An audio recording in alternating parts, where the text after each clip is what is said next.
Nouveau Predator Kingdom, Seeker, ma foi très coloré et un hommage original à sa représentation des années 90. Bienvenue dans cette nouvelle revue vidéo de Transformers Selects Génération 2 Ramjet.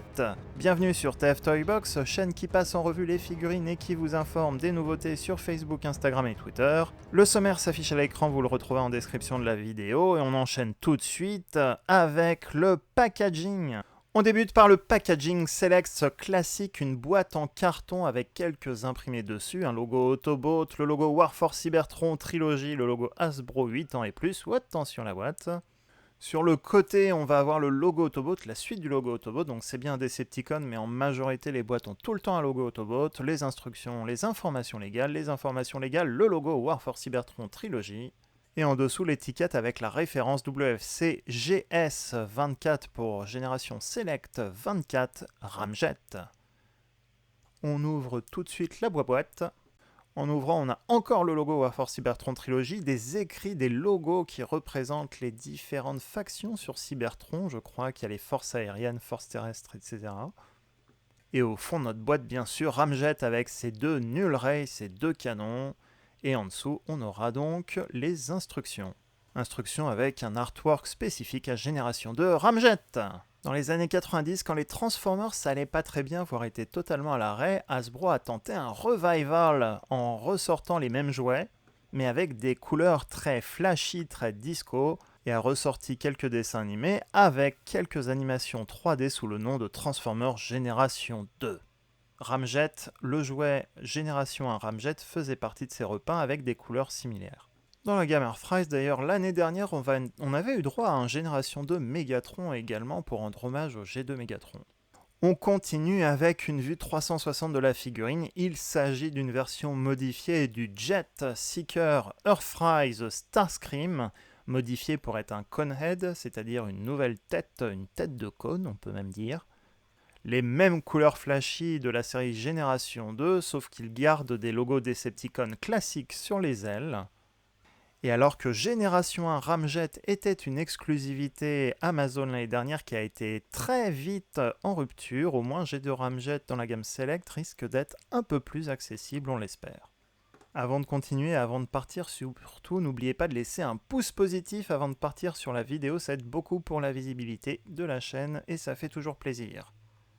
Alors en détail, notre figurine est une figurine de taille Voyager Class. Les couleurs vont plaire ou pas, ça va être purement une question de goût. En tout cas, on répète, c'est très flashy pour rendre hommage à la version Génération 2. Du violet, du noir qui vont très bien d'ailleurs en général aux personnages Decepticon. Et du turquoise également. Forcément avec le noir, on verra pas tous les détails sculptés à la caméra qu'il y a sur le torse, mais il y en a pas mal. C'est un Voyager Class, c'est-à-dire qu'il sera plus grand que les figurines Deluxe, c'est pas une surprise, mais les Seekers sont en général beaucoup plus gros que la majorité des personnages. Il vient donc avec ces deux petits Null Ray, donc on peut fixer sur des ports de 5 mm. Ils sont noirs peints avec du violet aussi, donc ce sont des fusils, les fusils typiques des Seekers. On peut lui mettre aussi à la main, bien sûr. Ce sont les mêmes types de ports de 5 mm. J'ai peut-être pas pris le meilleur Blast Effect, mais on peut mettre un Blast Effect également au bout de ces fusils.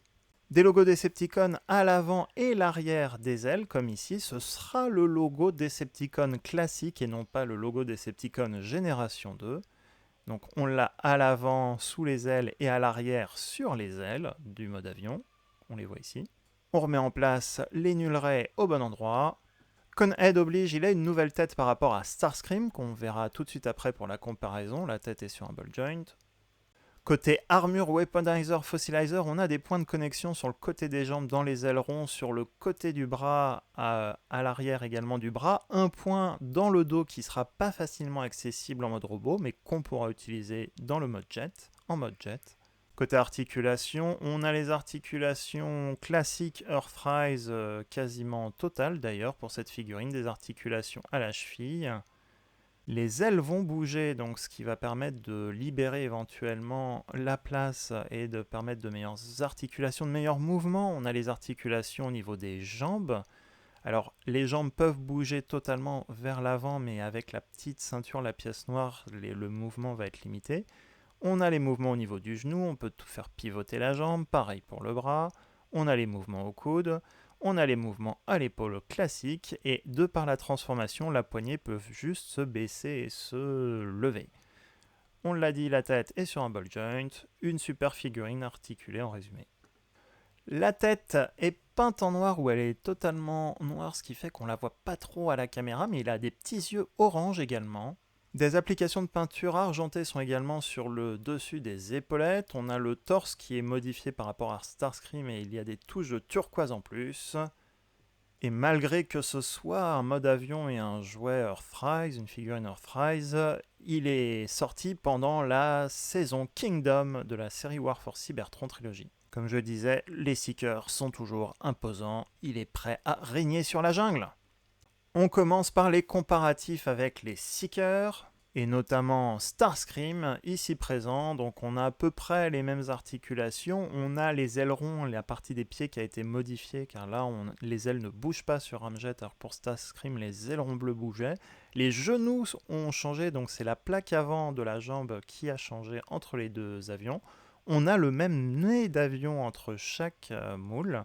Par contre, ce seront donc les ailes et les parties qui soutiennent les ailes qui, elles, vont être différentes.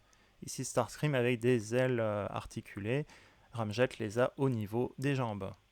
Si on regarde les thrusters au niveau du torse, ils sont beaucoup plus petits avec des grilles turquoises en dessous. Pour Starscream, on a un gros thruster et pas de grille en dessous. C'est aussi la partie du torse à l'avant qui est changée. Au niveau des bras, ils sont identiques, les armes sont identiques. Et bien sûr, on aura une différence, c'est la tête, puisque la tête de Starscream est normale, Ramjet a un conehead, tête de cône. Comparaison avec le fameux et rare Ramjet maintenant, Ramjet Génération 1 qui était un pack exclusif Seeker Elite Earthrise exclusivité Amazon États-Unis. Il a les couleurs classiques de Ramjet et c'est donc un repeint total de Ramjet Génération 1. C'est donc les couleurs qui vont juste changer entre les deux versions. Et donc pour le fun, les deux autres figurines Seeker, Dirge et Thrust à gauche, les différences portent uniquement, essentiellement sur les ailerons du mode avion. Ils ont tous les trois la même tête de cône. Thrust est déjà passé en revue, je vous remets le lien en description de la vidéo en haut à droite. Et c'est donc à l'arrière où on voit clairement les changements au niveau des ailerons des jambes et des ailes d'avion. Côté torse, ils ont les mêmes torses, la même tête et les mêmes genoux. Comparons maintenant avec un Voyager Kingdom. Voyager Class Inferno disponible en magasin de façon assez large, j'ai l'impression maintenant, en tout cas disponible en ligne et dans pas mal de magasins. Il fait la taille classique donc d'un Voyager Class War for Cybertron. Comparaison avec le T-Rex, T-Rex maximal, mais ce sera pareil pour Beast Megatron en termes de taille. Et comparaison aux autres hommages Génération 2 et Génération 1 européens de l'époque, on a à gauche Rotor Storm et à droite Génération 2 Megatron, tous deux sortis dans la gamme Selex pendant la série Earthrise l'année dernière. À gauche on a une Deluxe, à droite Megatron est un Voyager Class. Les trois ont en commun les fameuses couleurs flashy de l'époque Génération 2 ou exclusivité Génération 1 sortie dans les années 90. Je vous ai déjà mis la transformation de Thrust dans une vidéo précédente, donc je vais assez vite avec Ramjet G2, c'est très similaire, il faut faire juste attention ici à bien passer la tête dans le cône de l'avion. Ces parties du torse sont un petit peu fragiles, donc faites attention quand vous les déboîtez. Ça tient uniquement en se pinçant, en se cliquant entre le dos et le torse, mais une fois détaché, tout va bien. On va pouvoir donc ouvrir le torse, faire pivoter cette partie, on déploie donc le bec de l'avion qu'on va emboîter totalement. On va ensuite transformer nos petites mimines, on va rentrer le coude dans le bras. Donc on ouvre la panne du bras, on le rentre, bien sûr c'est mal filmé à la caméra. Mais voilà, quand on soulève, on enlève la poignée, on a un petit trou. Et ici, on a un petit carré, donc il va falloir rentrer le petit carré dans le petit trou lorsqu'on comprime les bras. À gauche, le bras comprimé, à droite, le bras non comprimé. On fait la transformation tout de suite. On replie ensuite et on relève déjà les petites mimines et ensuite on replie les bras à l'intérieur. On fait attention à bien emboîter, ça se joue au millimètre. Il y avait une partie que j'avais mal emboîtée. Donc on emboîte bien le bras totalement et on referme. On continue donc une fois qu'on emboîte bien l'ensemble, on va rebaisser ces petites parties pour former le début des ailes de l'avion. On ouvre l'avant des jambes pour rentrer les cuisses à l'intérieur des jambes. Ça se passe comme ça chez les Transformers. On referme les petits doigts de pied. Et là, on va donc tout assembler, tout emboîter, aligner correctement l'ensemble pour pouvoir refermer notre avion. On a les genoux donc qui dépassent et c'est normal. Et voilà notre avion Seeker. On va pouvoir attacher bien sûr les deux fusils sous l'avion, dans les points de connexion au niveau des ailes. Et voilà notre G2 Ramjet, toujours autant flashy et coloré, avec aussi un cockpit bleu transparent. Ça, on ne le voyait pas trop en mode robot, mais il était bien là. Le bleu et le noir, ça se voyait pas trop. On a Ramjet écrit de chaque côté en argenté. On le voit un petit peu à la caméra comme ça en gros plan. Ça se voit plus avec le reflet, mais il est bien là, le mot Ramjet. Voilà. On retrouvera nos mêmes logos Decepticons sur le dessus. Sur le dessous, on les verra moins, ils sont plus petits et il y a les canons qui sont accrochés. Mais donc, on a notre mode avion Seeker classique Ramjet. Que dire de plus si ce n'est qu'un beau jet très coloré qui ira très bien avec certains animaux aussi colorés de la gamme comme T-Rex ou Beast Megatron qui lui est aussi violet que Ramjet. Et histoire de le comparer avec d'autres véhicules de la gamme, à côté du camion Huffer et du tank Warpath. Et attention, il va piquer les animaux! La revue est terminée, j'espère qu'elle vous a plu. G2 Ramjet semble être une exclusivité Amazon France, mais on ne sait jamais, il pourrait apparaître ailleurs. Je vous mets comme d'habitude le lien d'achat en description de cette vidéo, n'hésitez pas à l'utiliser, ça aide un petit peu pour soutenir la chaîne. Si vous êtes nouveau et que cette vidéo vous a plu, n'oubliez pas de vous abonner à la chaîne en activant la petite cloche pour recevoir automatiquement les futures vidéos. Et avant de partir, si cette vidéo vous a plu, n'oubliez pas de laisser un pouce positif, ça fait toujours plaisir. N'oubliez pas de suivre les réseaux sociaux Instagram, Facebook ou Twitter pour voir les photos de cette belle bête et d'autres news Transformers.